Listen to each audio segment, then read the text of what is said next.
Hi, how are you? Hi, Matthew. How are you? And then you? I'm very well. Congratulations for the film and congratulations for being the representation for the Chilean films in the Oscar this year. Thank you. It's you already were nominated for an Oscar before, but what's it like to go from the first Oscar, which it was like a nomination, it was kind of like a documentary, but this is a narrative film. Yes, this is a So, narrative film. so what inspired you to take this story and make it into a film from the first place?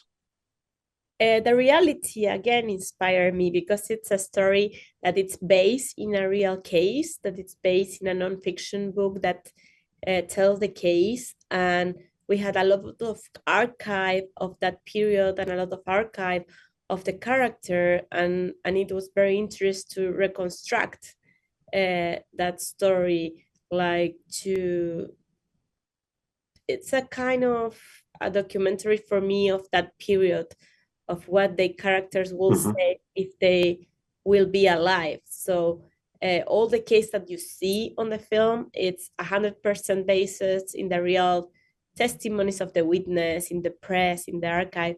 So I was very interested in seeing to this woman that tried to find freedom uh, in that period. Yeah.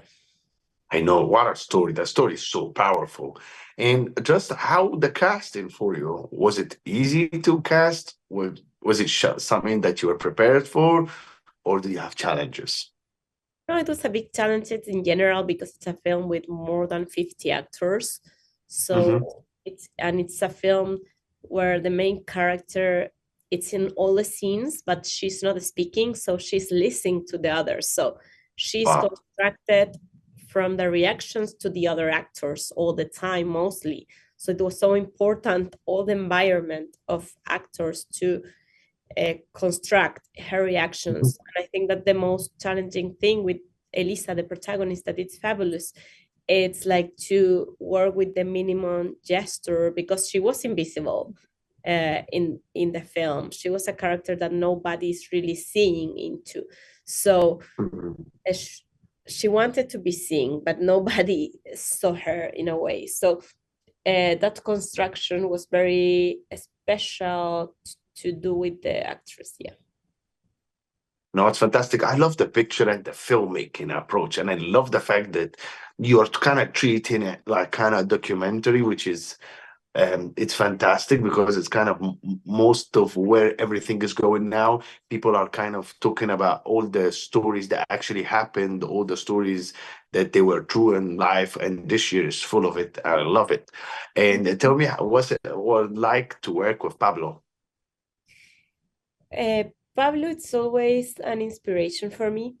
I really admire his work and I love to work with him as a producer because it's a creative input that I need and I respect. He always move you forward to be more extreme, more radical, and yeah, and that's always make the film more interesting. You guys competing this year, huh? You and him. His film We and never your film. we never compete. It's a good competition. I was just joking. No, No, but yeah, you both I have. know, but I'm also I joking. love the Latin cinema when it kind of just show it's not just the because like mostly people think of the Latin cinema, it's about all like representation of the Spanish and Latino are all are narcotic or stuff like this. It's nice when we have different stories because I believe Latin America have a lot of stories, and the people of Latin America have even bigger stories from where they've been and everything they've gone through throughout the years. So I love that there's more stories coming out of that place, and it's not the usual ones. Yeah, thank you. So thank you so much for that. No, thank you. Yeah, there are so many stories to represent of our countries that yeah, it's interesting to don't go to the and to go to universal issues. I think that in her place finally speaks to you about what is the role of woman until today, like how the domestic charge is still the same, and we do not escape of some canons that are still there. Well, it's been amazing. Thank you so much, and thank you for your Thank time, you. and good luck at the Thank you very Oscars. much. Thank you. Take care.